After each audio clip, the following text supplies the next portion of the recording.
Bismillahirrahmanirrahim. Assalamualaikum warahmatullahi wabarakatuh. Sebelumnya saya mohon maaf karena suaranya agak bindeng karena lagi flu. Di pertemuan IPA kelas 7 ini kita akan membahas tentang yang namanya kunci determinasi. Sebelum kita belajar, alangkah baiknya kita berdoa. Semoga ilmunya bermanfaat, semoga kuotanya yang habis juga bisa berguna. Berdoa dimulai. Berdoa selesai. Oke ya, di pertemuan sebelumnya kalian sudah mengetahui nama-nama Latin dari beberapa hewan dan beberapa tumbuhan. Kalian juga udah komen di YouTube saya yang kemarin, jawabannya semuanya hampir benar. Di pertemuan kali ini kita akan belajar tentang kunci determinasi. Apa itu kunci determinasi? Jadi, kunci determinasi adalah daftar yang memuat sejumlah keterangan tentang suatu organisme atau makhluk hidup. Keterangan yang dipakai dalam identifikasi adalah ciri-ciri morfologi atau bagian terluar tubuh yang mudah diamati. Kunci determinasi disebut juga kunci dikotomi. Jadi kita boleh nyebutnya kunci determinasi atau kunci dikotomi. Nah, untuk apa kunci determinasi dibuat? Tujuannya adalah untuk memudahkan pengenalan makhluk hidup. Jadi kan makhluk hidup itu sangat beragam. Misalnya kita menemukan suatu makhluk hidup, kita nggak tahu dia jenisnya apa, termasuk golongan apa. Nah, fungsi di kunci determinasi adalah kita untuk mengelompokkan makhluk hidup yang belum kita ketahui. Contoh kunci determinasi bentukannya seperti apa nih? Saya kasih contohnya. Sebenarnya kunci determinasi itu dalam bentuk buku yang isinya pilihannya banyak dan tebal. Di sini saya ambil 5 poin aja ya untuk mencontohkan. Jadi kunci determinasi itu adalah urutan bagaimana kita mengenali suatu makhluk hidup. Di sini kunci determinasi ada satu, ada nomor ya, maksudnya satu itu pilihannya ada dua, 1A, B.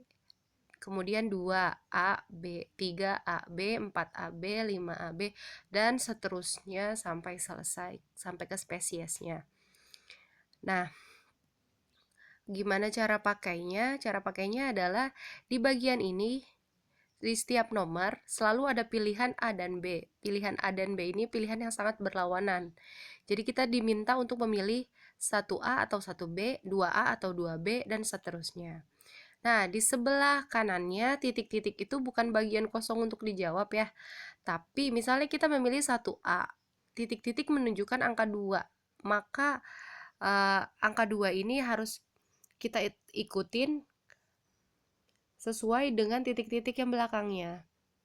Jadi kita pilih 1A. 1A tidak bertulang belakang. Titik-titiknya menunjukkan angka 2. Maka kita pilih ke nomor 2.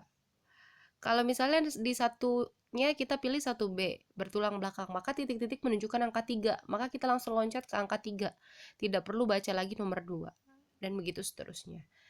Untuk mempermudah gimana cara baca kunci determinasi, kita langsung ke contoh soal aja ya.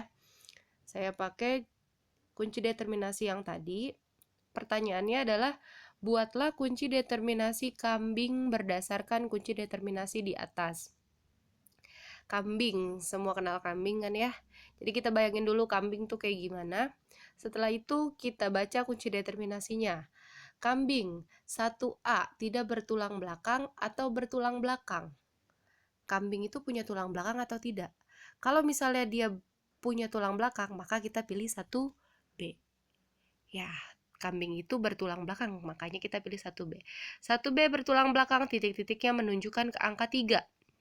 Maka kita pilih angka 3. Nomor 2-nya tidak perlu kita baca lagi. Kita pilih angka 3. 3A bersisik, 3B tidak bersisik. Kambing itu bersisik atau tidak bersisik? Kambing itu tidak bersisik.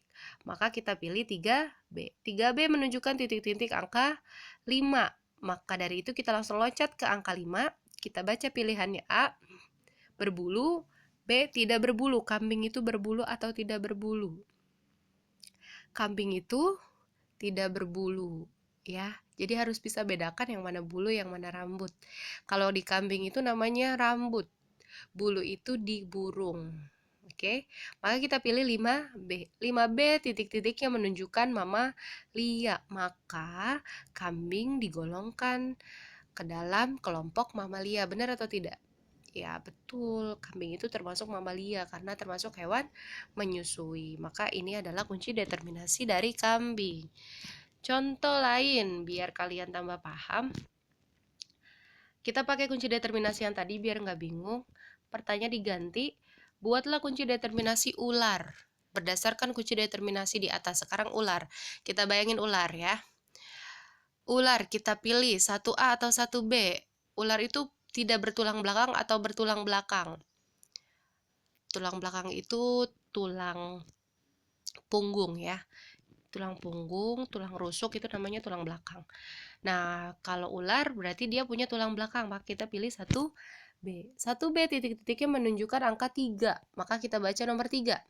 3A bersisik, 3B tidak bersisik. Ular itu bersisik atau tidak? Ular itu bersisik ya. Dia kan sering ganti kulit maksudnya. Ganti kulit berarti kan bersisik. Berarti kita pilih 3A. 3A titik-titiknya menunjukkan angka 4. Kita pindah ke nomor 4. 4A, 4B. Hidup di air atau hidup di darat ular? Ular hidup di darat. Maka kita pilih 4B. 4B titik-titiknya menunjukkan reptil. Maka ular termasuk kelompok reptil. Maka kunci determinasi ular adalah 1B, 3A, 4B, dan reptil. Oke, bisa dipahami? Oke, kalau misalnya masih bingung, saya kasih contoh soal satu lagi. Masih pakai kunci determinasi yang tadi, pertanyaan kita diganti, buatlah kunci determinasi siput berdasarkan kunci determinasi di atas. Semua tahu siput kan ya? Nah, sekarang siput. Siput itu satu dan nomor satu dulu. 1A tidak bertulang belakang, 1B bertulang belakang. Siput itu bertulang belakang atau tidak?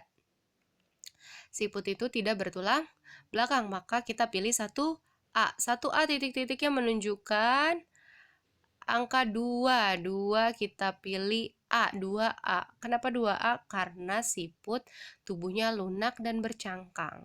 Oke? 2A titik-titiknya menunjukkan moluska, maka sudah selesai. Si siput ini termasuk kelompok moluska. Sudah, seperti itu. Bisa dipahami ya. Kalau misalnya masih bingung, bisa diulang lagi videonya. Contoh soalnya cukup 3 aja. Terima kasih, semoga penjelasannya bisa dipahami. Kalau misalnya masih bingung, boleh tanya aja. Nah, jika video ini dirasa bermanfaat, silahkan boleh komen, boleh di like, boleh juga di subscribe. Terima kasih. Assalamualaikum warahmatullahi wabarakatuh.